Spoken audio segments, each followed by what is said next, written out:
ನಮಸ್ತೆ ವೀಕ್ಷಕರೇ, ನಕ್ಷತ್ರವಾಣಿ ಜ್ಯೋತಿಷ್ಯಾಲಯ ಮತ್ತು ವಾಸ್ತುವಿಜ್ಞಾನ ಕೇಂದ್ರಕ್ಕೆ ನಿಮ್ಮೆಲ್ಲರಿಗೂ ಸ್ವಾಗತ.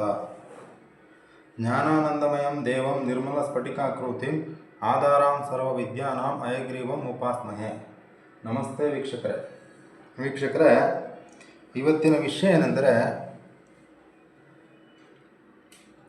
ನೋಡಿ, ರಾಹುಕೇತು ಜನಿಸಿದ್ದು ಹೇಗೆ ಮತ್ತು ಸೌರವ್ಯೂಹದಲ್ಲಿ ಎಲ್ಲಿದ್ದಾರೆ ನೋಡಿ, ನಿಮಗೆ ಗೊತ್ತಿದೆ ರಾಹುಕೇತುಗೆ ಭೌತಿಕವಾದ ಶರೀರವಿಲ್ಲ.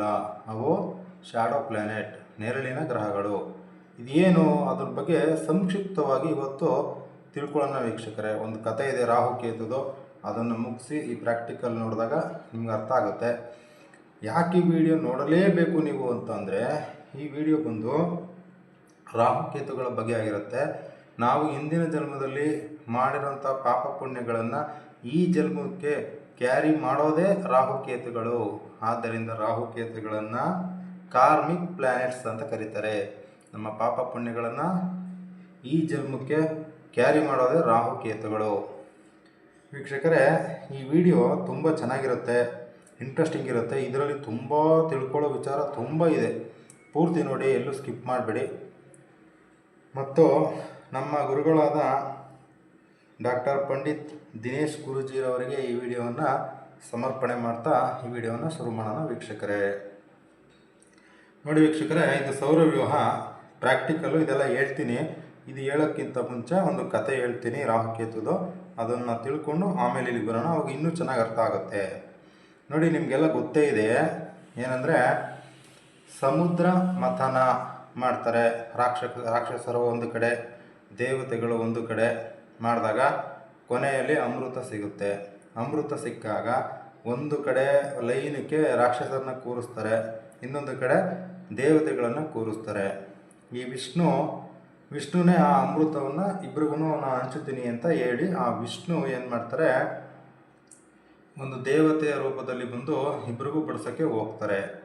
ಈ ಥರ ನಡೆಯುವಂತಹ ಸಂದರ್ಭದಲ್ಲಿ ರಾಕ್ಷಸರ ಗುಂಪಿನಲ್ಲಿ ಇರುವಂತಹ ಒಬ್ಬ ಬುದ್ಧಿವಂತ ರಾಕ್ಷಸ, ಮೊದಲೇ ವಿಷ್ಣು ಮಾಯಾವಿ, ಏನು ಬೇಕಾದರೂ ಮಾಡ್ಬೋದು, ಇವ್ರು ನಂಬೋಕ್ಕಾಗಲ್ಲ.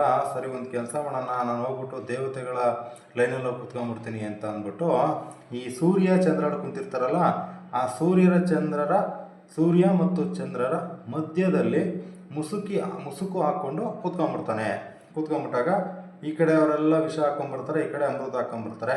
ಬಟ್ ಆ ಪಂಕ್ತಿಲಿ ಕುಂತಿದಾಗ ಮಕ ನೋಡ್ಬಿಟ್ಟು ಹಾಕೋಕ್ಕಾಗಲ್ವಲ್ಲ, ಹಂಗೆ ಡೈರೆಕ್ಟ್ ಹಾಕ್ಬಿಡ್ತಾರೆ. ಅದರಿಂದ ಅವನು ಈ ರಾಕ್ಷಸ ಅಮೃತವನ್ನು ಕುಡಿದ್ಬಿಟ್ಟಾಗ ಇವ್ರೇನು ಮಾಡ್ತಾರೆ, ಈ ಸೂರ್ಯ ಪಕ್ಕದಲ್ಲಿ ಇರ್ತಾರಲ್ಲ, ನೋಡ್ತಾರೆ, ಯಾರು ಇದು ಮುಸುಕುದಾರಿ, ನೋಡಿಲ್ವಲ್ಲ ಯಾರಿವರು ಅಂತ ನೋಡಿದಾಗ ಚಂದ್ರನ ಕೇಳ್ತಾನೆ, ಯಾರು ನಿನ್ಗೆ ಗೊತ್ತಾ ಅಂತ. ಇಲ್ಲ, ನನಗೂ ಗೊತ್ತಿಲ್ಲ ಅಂತ ಚಂದ್ರ ಹೇಳಿ, ಅಷ್ಟೊತ್ತು ವಿಷ್ಣು ಗೊತ್ತಾಗುತ್ತೆ, ಓ ರಾಕ್ಷಸ ಬಂದು ಅಮೃತವನ್ನು ಕುಡಿದ್ಬಿಟ್ಟಿದ್ದಾನೆ ಅಂತ ಗೊತ್ತಾಗುತ್ತೆ. ಆ ಕ್ಷಣವೇ ವಿಷ್ಣು ತನ್ನ ಚಕ್ರವನ್ನು ಬಿಟ್ಟು ಆ ಒಂದು ರಾಕ್ಷಸನ ಕತ್ತನ್ನು ಕತ್ತರಿಸ್ತಾನೆ. ಆದರೆ ಅಷ್ಟೊತ್ತಿಗಾಗಲೇ ಅವನು ಅಮೃತ ಕುಡಿದ್ಬಿಟ್ಟಿರ್ತಾನೆ. ಅದರಿಂದ ಅಮೃತ ಗಂಟಲಲ್ಲಿ ಇರುತ್ತೆ, ಇನ್ನರ್ಧ ದೇಹಕ್ಕೆ ಹೋಗಿರುತ್ತೆ. ಅದರಿಂದ ಆ ವ್ಯಕ್ತಿ ಸಾವನ್ನು ಇರಲ್ಲ, ಗೆದ್ದಿರ್ತಾನೆ ಸಾವನ್ನು.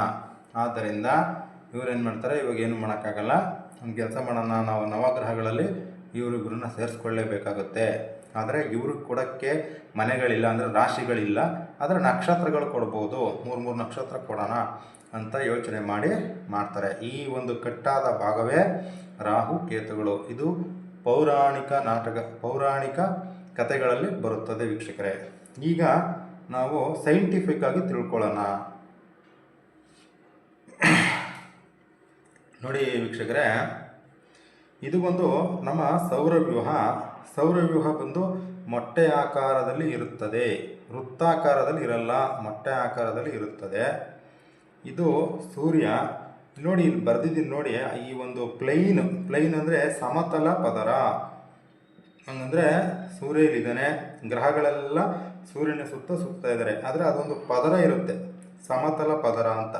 ಆ ಪದರದಲ್ಲೇ ಇವರು ಸುತ್ತುತ್ತಾ ಇರ್ತಾರೆ, ಕೆಳಗಡೆನೂ ಹೋಗಲ್ಲ, ಮೇಲಕ್ಕೂ ಹೋಗಲ್ಲ. ಓಕೆನಾ, ಈ ರೀತಿ ಸುತ್ತುತ್ತಾ ಇರ್ತಾರೆ. ಇನ್ನು ನೋಡಿ, ಇದು ಭೂಮಿ ಗ್ರಹನೂ ಸೂರ್ಯನ ಸುತ್ತುತ್ತಾ ಇರುತ್ತೆ. ಅಟ್ ದ ಸೇಮ್ ಟೈಮ್ ಚಂದ್ರನೂ ಕೂಡ ಭೂಮಿಯ ಸುತ್ತುತ್ತಾ ಇರುತ್ತೆ.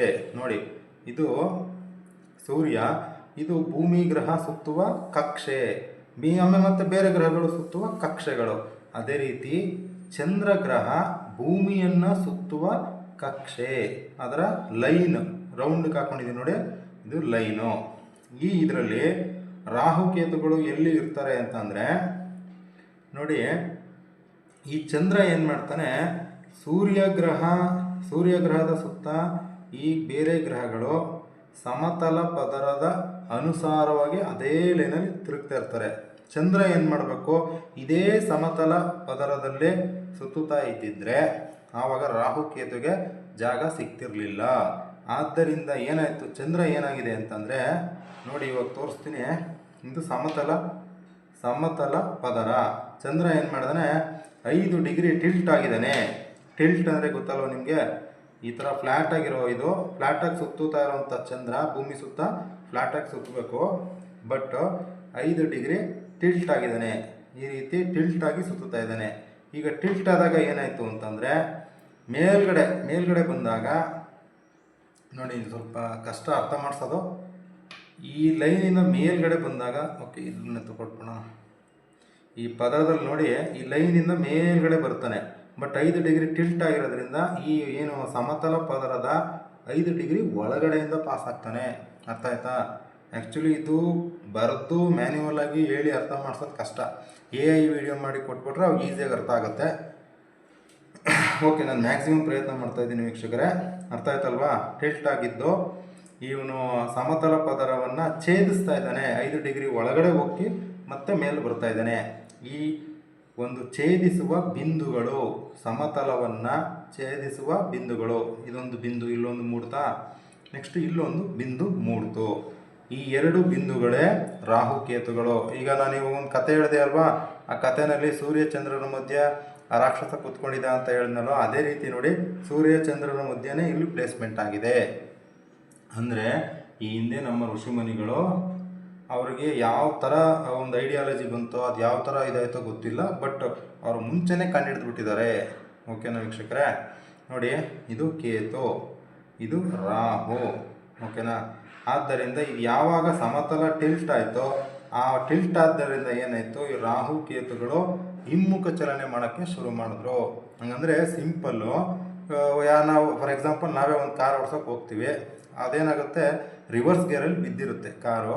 ಆವಾಗ ಏನು ಮಾಡ್ತೀವಿ, ನಮ್ಗೆ ಗೊತ್ತಿಲ್ಲದೇ ಸಡನ್ನಾಗಿ ಮೂವ್ ಮಾಡ್ತೀವಿ. ಅದೇನು ಮಾಡುತ್ತೆ, ಮುಂದಕ್ಕೆ ಹೋಗೋದು ಸಡನ್ನಾಗಿ ಹಿಂದಕ್ಕೆ ಬಂದುಬಿಡುತ್ತೆ.